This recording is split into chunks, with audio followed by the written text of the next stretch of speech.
हरियाणा में जीत कर भी हार गई भारतीय जनता पार्टी। क्या ये तूफान से पहले वाली शांति है?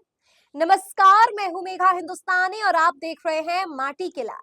आज बात करेंगे कि कैसे सरकार की दो बैसाखियां लड़खड़ाते हुए नजर आ रही है। एक बैसाखी खुद लड़खड़ा रही है तो दूसरी बैसाखी को लड़खड़ाया जा रहा है, लेकिन दोनों ही परिस्थितियों में नुकसान केंद्र की भारतीय जनता पार्टी का तय माना जा रहा है। क्या खबर निकल कर आ रही है, चर्चा करते हैं, लेकिन चर्चा से पहले हेडलाइंस देखिए। लिखा है Chandrababu Naidu interview, there is a sentiment for the caste census, you must honour it to reduce economic disparities. Chandrababu Naidu ने इंडियन एक्सप्रेस को एक धमाकेदार इंटरव्यू दिया है और खुलासा उससे भी धमाकेदार है कि चंद्रबाबू नायडू भारतीय जनता पार्टी के एक मुद्दे पर, जिस मुद्दे पर पूरा का पूरा चुनाव घिरा हुआ है, उस मुद्दे पर इनके बिखरते हुए स्वर दिखाई दे रहे हैं। यानी भारतीय जनता पार्टी के बिखरते हुए सुर दिखाई दे रहे हैं और अब चंद्रबाबू नायडू ने भी भाजपा के अलग बयान दिया है। दरअसल पूरा मामला जो है जातिगत जनगणना को लेकर है। जातिगत जनगणना एक ऐसा मुद्दा है जिसको लेकर हरियाणा से लेकर जम्मू कश्मीर और इससे पहले मध्य प्रदेश, राजस्थान, झारखंड, तमाम राज्यों के विधानसभा चुनावों में इसे मुद्दा बनाया जाता है और सबसे खास बात कि लोकसभा चुनाव में भी इसे प्राथमिकता दी गई है।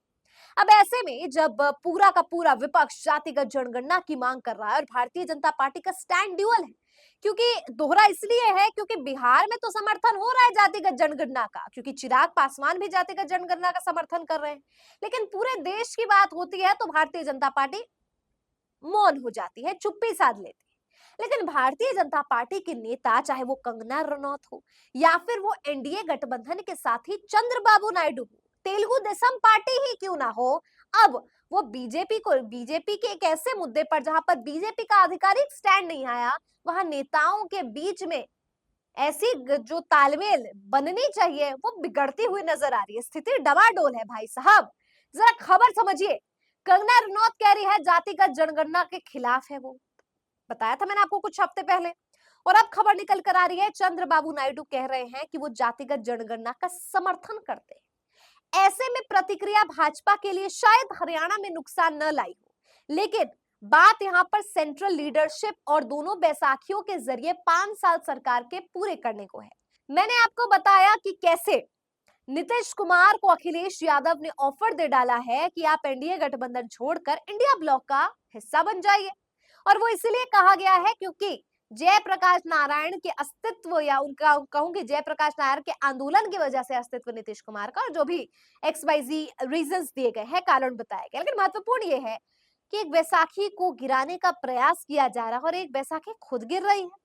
चंद्रबाबू नायडू नाम की बैसाखी भाजपा के नाक में दम जरूर कर रही होगी कि जिसको लेकर आधिकारिक स्पष्टता, आधिकारिक तौर पर बयान न जारी किया गया हो बीजेपी की तरफ से, उस मुद्दे पर ऐसी बात की जा रही है।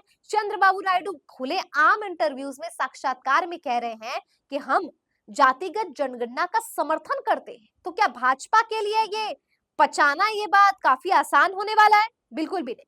क्या कहा है चंद्रबाबू नायडू ने, खबर देखिए। लिखा है, in an interview to the Economic Times published on Wednesday, Naidu suggested that conducting a census in real time using Aadhaar card, he proposed to include information about a family's caste, socio-economic background, and the level of skill under the Aadhaar framework to bring special focus on more backward castes. तो यहाँ पर कहा जा रहा है कि उन्होंने कहा है कि किस आधार पर होना चाहिए जातिगत जनगणना। आगे पढ़िए। In August 2023, Naidu supported the caste census, noting that it was necessary to have data on the economic status of all the communities to take steps to eradicate poverty. The Congress promised a nationwide caste census in its manifesto for the 2024 Lok Sabha election. अब 2023 अगस्त में भी चंद्रबाबू नायडू ने समर्थन दर्ज किया था और कहा था कि जातिगत जनगणना जरूरी है, क्योंकि जो जाति के आधार पर इकोनॉमिक वित्तीय डिस्पैरिटी है, वो जो ऊंचे नीचे या गरीब अमीर जैसे प्रधानमंत्री कहते हैं, उसको हटाया जा सके। अब एक बार फिर से कह दिया है, तो बयान 1 साल बाद अब इस तरीके का बयान दिया है, जब इतना तुल पकड़ लिया है मुद्दा, तो ये चुनाव के बाद आखिर ऐसा यू टर्न मारते हुए चंद्रबाबू क्यों नजर आए? क्या लगता है आप? इस पूरी खबर पर कमेंट करके बताइए। मुझे दीजिए इजाजत, देखते रहिए माटी के लाल। धन्यवाद।